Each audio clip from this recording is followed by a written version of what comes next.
दोस्तों, पत्नी की प्रॉपर्टी पर पति का कोई अधिकार होता है या नहीं होता है। दोस्तों, पति की प्रॉपर्टी की तो हमेशा बातचीत होती है। आज इस वीडियो में हम लोग ये समझेंगे दोस्तों कि पत्नी की प्रॉपर्टी पर पति का कोई अधिकार है या नहीं, और इस पर सुप्रीम कोर्ट का क्या फैसला है। एक बड़ा फैसला है दोस्तों। जय हिंद, नमस्कार, मैं advocate Ashish Mishra. Like, share, subscribe दोस्तों, ताकि इन्फॉर्मेशन, ये जजमेंट और लोगों को मिल सके। किसी भी तरीके के 498 है, दहेज के झूठे मुकदमे हैं, मैट्रिमोनियल डिस्प्यूट है, तो ये वीडियो आप लोगों के लिए जानना, ये ज्ञान होना बहुत जरूरी है दोस्तों।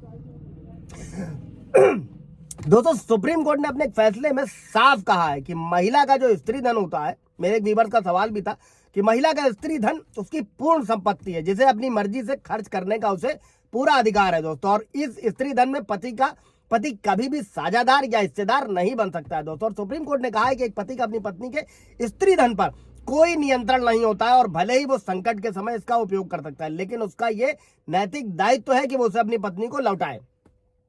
अब पहले मामला समझ लेते हैं दोस्तों कि महिला ने, जो किसी भी तरह का विवाद हो तो आप हैंडल कर सके। मामला क्या था, महिला ने दावा किया था कि उसकी शादी के समय उसके परिवार ने जो है वो 89 सोने के सिक्के उपहार में दिए थे, और शादी के बाद उसके पिता ने उसके पति को 2 लाख रुपए का चेक भी दिया। और महिला के मुताबिक शादी की पहली रात में पति ने उसके सारे आभूषण यानी कि गहने ले लिए और उसे सुरक्षित सेफ रखने के बहाने अपनी मां को दे दिया। और महिला ने आरोप लगाया कि पति और उसकी मां ने अपने कर्ज को चुकाने में उसके सारे जेवर का दुरुपयोग किया, मतलब यूज कर लिया। और फैमिली कोर्ट ने 2011 में, फैमिली कोर्ट ने क्या कहा था दोस्तों, उस जजमेंट को भी समझ ले।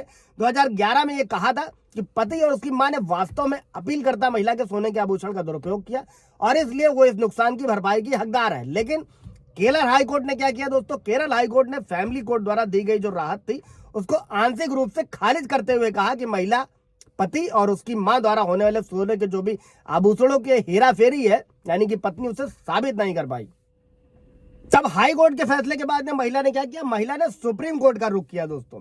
और सुप्रीम कोर्ट ने कहा कि स्त्री धन पत्नी और पति की संयुक्त संपत्ति यानी कि ज्वाइंट प्रॉपर्टी नहीं होती है, और पति के पास मालिक के रूप में संपत्ति पर कोई अधिकार या प्रभुत्व नहीं है दोस्तों। अच्छा, ये भी समझिएगा, चूंकि एक व्यूअर्स का सवाल था इसलिए ब्रीफ कर दे रहा हूं कि स्त्री धन होता क्या है दोस्तों। शादी से पहले, शादी के दौरान, विदाई, उसके बाद महिला को उपहार में जो भी मिलता है महिला को, यानी कि पत्नी को, यानी कि बहू को, तो उस पर उसे स्त्री धन कहा जाता है दोस्तों। और ये उसकी पूर्ण संपत्ति है, वो अपनी इच्छा अनुसार जिसको चाहे दे सकती है, रख सकती है, चाहे जैसे यूज कर सकती है। और कोर्ट ने अपने फैसले में क्या कहा दोस्तों, सुप्रीम कोर्ट ने कहा कि महिला ने 89 सोने के सिक्कों के बदले में रुपयों की वसूली के लिए सफलतापूर्वक कार्रवाई शुरू की है, क्योंकि साल 2009 में इनका मूल्य जो था वो तकरीबन 9 लाख रुपए से कुछ कम था दोस्तों। और बेंच ने कहा कि इस दौरान फैमिली कोर्ट के फैसले को बरकरार रखना बिना किसी अतिरिक्त बात के उसके साथ अन्याय होगा, और समय बीतने, जीवन यापन की बढ़ती लागत और न्याय के हित को ध्यान में रखते हुए संविधान के अनुच्छेद 142,